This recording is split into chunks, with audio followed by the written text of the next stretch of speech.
नमस्कार दोस्तों। निरंतर करंट अफेयर्स में आप लोगों का स्वागत है। आज हम लोग अपने करंट अफेयर्स की शुरुआत करेंगे voice of global south summit 2023 से। इस टॉपिक से आपको दो फैक्ट याद रखने हैं, केवल दो फैक्ट याद रखने हैं। पहला, इसका आयोजन किस देश के द्वारा किया जा रहा है, तो आपका उत्तर हो जाएगा भारत। भारत 12 से 13 जनवरी के मध्य डिजिटल माध्यम से वॉइस ऑफ ग्लोबल साउथ शिखर सम्मेलन की मेजबानी करेगा। और दूसरा फैक्ट जो आपको याद रखना है वो है इसका मुख्य विषय क्या है। तो आपको याद रखना है इसका मुख्य विषय है आवाज़ की एकता, उद्देश्य के लिए एकता, unity of voice, unity of purpose. ये दो फैक्ट हैं जो आपको इस टॉपिक से याद रखने हैं। इसके बाद अब ये समझ लेते हैं कि इसका आयोजन भारत क्यों कर रहा है। तो आप सभी लोग जान रहे होंगे कि भारत इस साल 2023 में G20 शिखर सम्मेलन का आयोजन भारत में हो रहा है और उसकी अध्यक्षता भारत के द्वारा की जा रही है। तो उसी क्रम में भारत ने एक विचार दिया है कि विश्व में जितने भी विकासशील देश हैं उनके जो भी मुद्दे हैं, उनकी जो भी चिंताएं हैं और उनकी जो भी प्राथमिकताएं हैं, उन मुद्दों को, उन प्राथमिकताओं को G20 के प्लेटफॉर्म पे उठाया जाए। उन्हीं मुद्दों, चिंताओं और प्राथमिकताओं को एकत्र करने के लिए, विकासशील देशों से फीडबैक लेने के लिए, और उसके बाद जब ये फीडबैक मिल जाएगा एक बुकलेट जारी की जाएगी। उस बुकलेट के आधार पर इन मुद्दों को G20 के शिखर सम्मेलनों में, उसके साथ साथ और भी जो मंत्री स्तरीय सम्मेलन होंगे G20 के, उसमें ये चिंताएं रखी जाएंगी। क्योंकि G20 में तो विश्व को केवल 20 ही देश हैं, लेकिन इन 20 देशों के अतिरिक्त दुनिया के और भी देश हैं जो इस शिखर सम्मेलन में शामिल होना चाहते हैं, अपने मुद्दों को रखना चाहते हैं। तो परोक्ष रूप से भारत इस समिट के जरिए उनके चिंताओं, प्राथमिकताओं को एकत्र करेगा, उनसे फीडबैक लेगा और फिर ये फीडबैक इन G20 के बैठकों में रखेगा। इसका मूलभूत कंसेप्ट यही है। इसीलिए ग्लोबल साउथ समिट का आयोजन भारत कर रहा है, विश्व के विकासशील देशों से फीडबैक लेने के लिए। यहाँ पर ध्यान दीजिएगा, यहाँ पे एक टर्म यूज हुआ है ग्लोबल साउथ। ये जो आप टर्म देख रहे हैं ग्लोबल साउथ, ये ग्लोबल साउथ, इसका मतलब अगर बहुत ही सिंपल और सरल भाषा में समझें तो इसका मतलब होता है विश्व के जितने भी विकासशील देश हैं उन्हें ग्लोबल साउथ के नाम से जाना जाता है। ये आप एक इन्फॉर्मेशन, छोटी सी इन्फॉर्मेशन है, याद रखिएगा। ग्लोबल साउथ जब भी आपके सामने शब्द आए तो उसका मतलब होता है विकासशील देश। तो voice of global south summit का अब आप आसानी से निकाल पा रहे होंगे कि भारत इसका आयोजन क्यों कर रहा है। यहाँ से दो फैक्ट आप याद रखिएगा, आयोजन कौन कर रहा है, भारत, और इसका मुख्य विषय क्या है। इसके बाद आ जाते हैं दूसरे टॉपिक पे, प्रवासी भारतीय दिवस 2023। सबसे पहले ये समझते हैं कि इसका आयोजन प्रत्येक वर्ष 9 जनवरी को किया जाता है और इसे महात्मा गांधी के दक्षिण अफ्रीका से मुंबई लौटने के उपलक्ष्य में किया जाता है। महात्मा गांधी भी एक प्रवासी थे जो दक्षिण अफ्रीका में रहते थे। उन्होंने 9 जनवरी 2000 9 जनवरी 1915 में दक्षिण अफ्रीका से भारत के लिए रवानगी की थी और उसके बाद परमानेंट ये भारत में आके रहने लगे थे। 9 जनवरी 1915, इसी दिन को मार्क करने के लिए, इसी दिन को याद करने के लिए भारत में प्रत्येक वर्ष 9 जनवरी को प्रवासी भारतीय दिवस के रूप में मनाया जाता है। तो आपको यहाँ से ये फैक्ट याद रखना है। अब इससे संबंधित आपको जो फैक्ट याद रखना है वो ये है कि इसका आयोजन किस शहर में किया जा रहा है। तो इंदौर का नाम याद रखिएगा, जो भारत का सबसे स्वच्छ शहर है। इसका आयोजन 8 से 10 जनवरी 2023 के मध्य किया जाएगा। ये 17वें नंबर का प्रवासी भारतीय दिवस सम्मेलन है, ये आपको याद रखना है, 17वें नंबर का है प्रवासी भारतीय दिवस। इसके बाद यहाँ का विषय इस बार का क्या है, तो प्रवासी अमृतकाल में भारत की प्रगति के लिए विश्वसनीय भागीदार, diaspora reliable partner for India's progress in Amritkaal, ये इसका विषय है जो आपको याद रखना है। अब एक बात और समझिए कि प्रवासी भारतीय दिवस का जो मुख्य आयोजन होता है वो तो 9 जनवरी को होता है, लेकिन 8 जनवरी को युवा प्रवासी भारतीय दिवस के रूप में मनाया जाता है, ये आपको याद रखना है। और इस दिन के लिए मुख्य अतिथि के रूप में चुना गया है ऑस्ट्रेलिया की सांसद सुश्री जेनेटा मैस्करेन हास को, ये आपका ध्यान रखना है। ऑस्ट्रेलिया की सांसद हैं सुश्री जेनेटा मैस्करेन हास, इन्हें युवा प्रवासी भारतीय दिवस की मुख्य अतिथि के रूप में चुना गया है।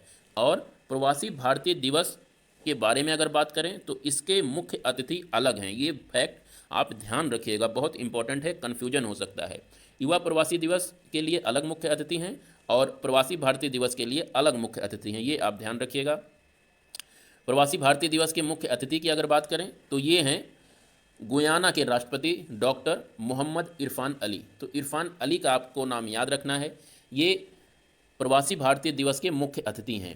ये फैक्ट आपको ध्यान रखना है। इसके साथ ही साथ मुख्य अतिथि के साथ साथ यहाँ पर एक विशेष अतिथि को भी आमंत्रित किया गया है प्रवासी भारतीय दिवस में।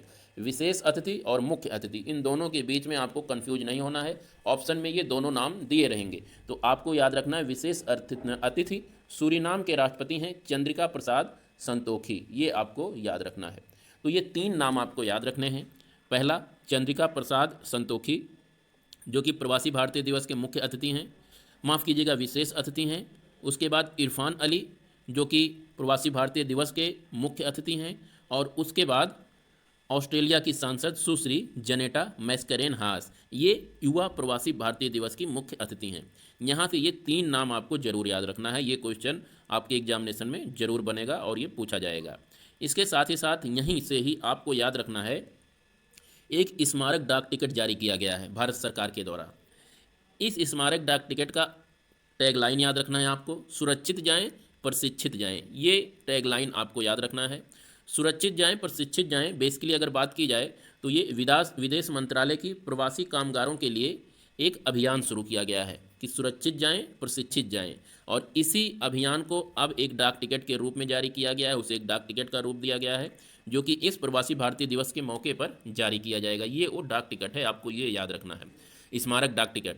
उसके बाद एक फैक्ट और यहाँ से आपको याद रखना है प्रवासी भारतीय दिवस से, डिजिटल प्रवासी भारतीय दिवस प्रदर्शनी, इसका आयोजन किया जाएगा। और यहाँ से आपको मुख्य विषय याद रखना है। आपसे पूछा जा सकता है कि डिजिटल प्रवासी भारतीय दिवस प्रदर्शनी का मुख्य विषय क्या था, तो आपको याद रखना है आज़ादी का अमृत महोत्सव, भारतीय स्वतंत्रता संग्राम में प्रवासी भारतीयों का योगदान। ये डिजिटल प्रवासी भारतीय दिवस प्रदर्शनी का विषय था। आपको जरूर याद रखना है इससे संबंधित ये कुछ इंपॉर्टेंट फैक्ट्स एंड फिगर।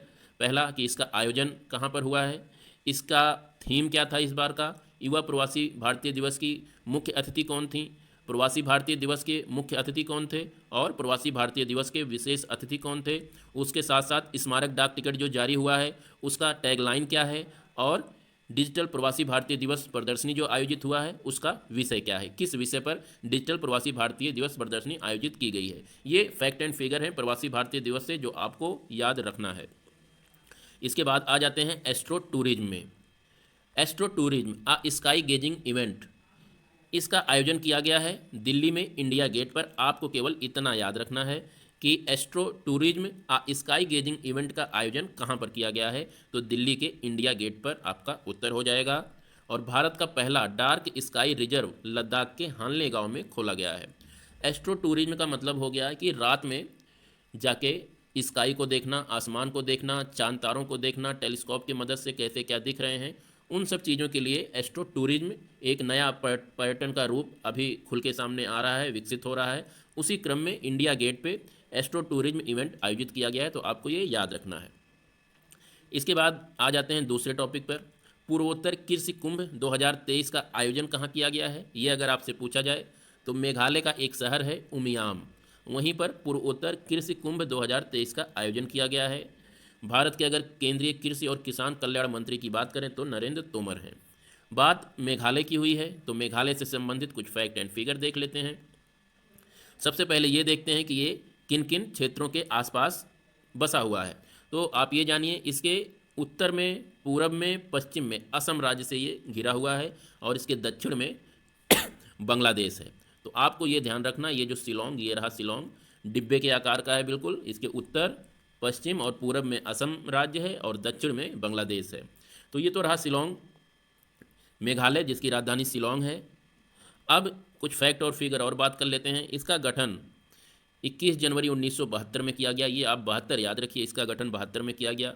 राज्यपाल BD मिश्रा हैं, मुख्यमंत्री कॉनराड संगमा, और यहाँ का जो उच्च न्यायालय है मेघालय में है, अवस्थित है, शिलोंग में अवस्थित है मेघालय का उच्च न्यायालय। और यहाँ के राज्यसभा और लोकसभा की सीटें 1 और 2, ये आपको याद रखनी है। नॉर्थ ईस्ट की अगर बात करें तो यहाँ पे राज्यसभा और लोकसभा की सीटें आपको 12 याद रखनी। अक्सर सभी राज्यों में इतनी ही हैं, 1 राज्यसभा में और 2 लोकसभा की सीटें हैं, तो ये आपको याद रखना है। मेघालय की बात हुई है तो यहाँ के नेफेंथेस खासियाना की अगर बात ना की जाए तो मेघालय से संबंधित हमारा जीके पूरा नहीं होगा। नेफेंथिस खासियाना एक ऐसा पौधा है जो कीड़े खाता है, ये आपको ध्यान रखना है। क्वेश्चन पूछा जाता है कि नेफेंथेस खासियाना कहाँ पाया जाता है, तो आपका उत्तर हो जाएगा मेघालय। इसका एक दूसरा नाम है पिचर प्लांट, पिचर का पौधा। ये कीड़े खाने वाला एक पौधा है, ये आप ध्यान रखिएगा। और IUCN के द्वारा इसे एंडेंजर्ड की श्रेणी में रखा गया है, संकटाग्रस्त प्रजाति है ये फैक्ट आप ध्यान रखिएगा इस नेफेंथेस खासियाना के बारे में। यूपी PCS में ये क्वेश्चन पूछा जा चुका है कि पिचर प्लांट जो कि एक कीड़े खाने वाला पौधा है किस राज्य में प्रमुख रूप से पाया जाता है, तो आपका उत्तर हो जाएगा मेघालय। अपने दूसरे टॉपिक पे आ जाते हैं। अंतर्राष्ट्रीय पतंग महोत्सव का आयोजन कहाँ हुआ है, अगर आपसे पूछा जाए तो ये इसका आयोजन अहमदाबाद में किया जाता है, जो कि गुजरात का एक प्रमुख शहर है। ध्यान दीजिएगा, प्रत्येक वर्ष इसका आयोजन मकर संक्रांति के अवसर पर किया जाता है, जो कि अक्सर 14 जनवरी को पड़ता है, लेकिन इसकी शुरुआत और पहले से ही हो जाती है। तो अभी हाल ही में अहमदाबाद में अंतर्राष्ट्रीय पतंग महोत्सव का शुभारंभ हुआ है, ये आप ध्यान रखिएगा। गुजरात की बात हुई है तो गुजरात से संबंधित आज हम लोग 3 नदियों के बारे में, यहाँ की 3-4 नदियों के बारे में देख लेते हैं कि यहाँ की कौन सी प्रमुख प्रमुख नदियाँ हैं। उसके लिए आप एक कोड याद रखिए, समानता। अगर आप ये कोड याद रखते हैं तो सारी नदियाँ यहाँ की कवर हो जाएंगी जो इम्पोर्टेंट नदियाँ हैं। उसके लिए आप समानता, समानता। सा से हो जाएगी साबरमती नदी, माँ से हो जाएगी माही नदी, ना से हो जाएगी नर्मदा नदी और ता से हो जाएगी ताप्ती नदी। समानता, ये एक आप वर्ड याद रखिए और इससे यहाँ की सारी नदियाँ कवर हो जाएंगी। और ये नदियों का क्रम उत्तर से दक्षिण के रूप में है। समानता यानी साबरमती सबसे उत्तर की नदी है, माही उसके बाद उसके दक्षिण में, ना नर्मदा उसके दक्षिण में और ता सबसे दक्षिण में। आप इसे मैप में यहाँ पर देख सकते हैं। ये साबरमती नदी, माही नदी, फिर नर्मदा नदी और फिर तापी नदी। ये आपको ध्यान रखना है। ये सारी की सारी नदियाँ खंभात की खाड़ी में आकर अपने जल को प्रवाहित कर देती हैं। तो आपको यहाँ से ये कोड याद रखना है, समानता। इसे आप इंग्लिश में भी लिख सकते हैं, समानता, SAMANATA,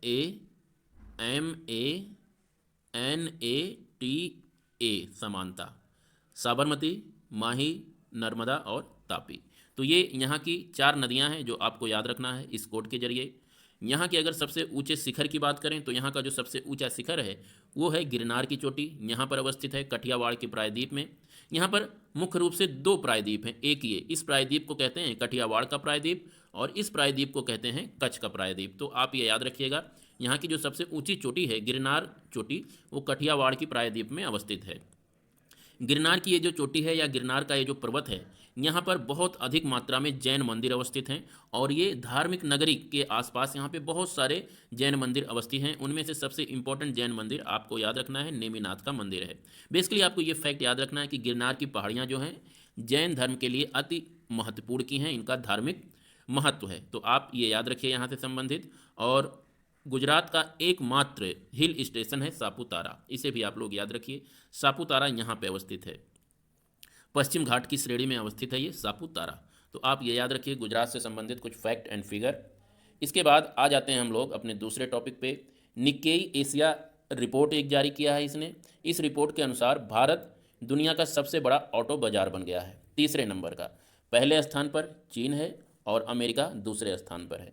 तो चीन, अमेरिका और भारत ये 3 प्रमुख कार के बाजार हैं, ऑटो बाजार हैं दुनिया के, ये आपको याद रखना है। भारत जापान को पीछे छोड़कर 3रे नंबर का ऑटो बाजार बना है, ये फैक्ट आपको ध्यान रखना है।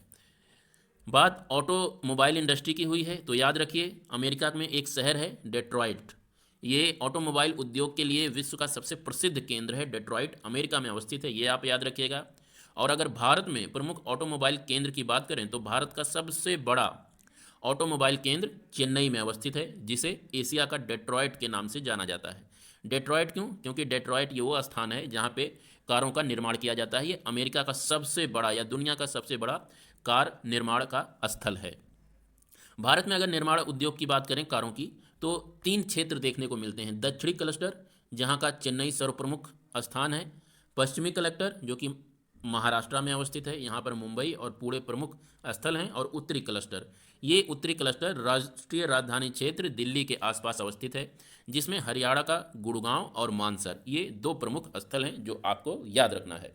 तो ऑटोमोबाइल क्षेत्र से संबंधित ये कुछ फैक्ट एंड फिगर आपको याद रखना है। इसी के साथ आज का हमारा करंट अफेयर्स पूरा हुआ। कल फिर मिलते हैं, तब तक के लिए नमस्कार।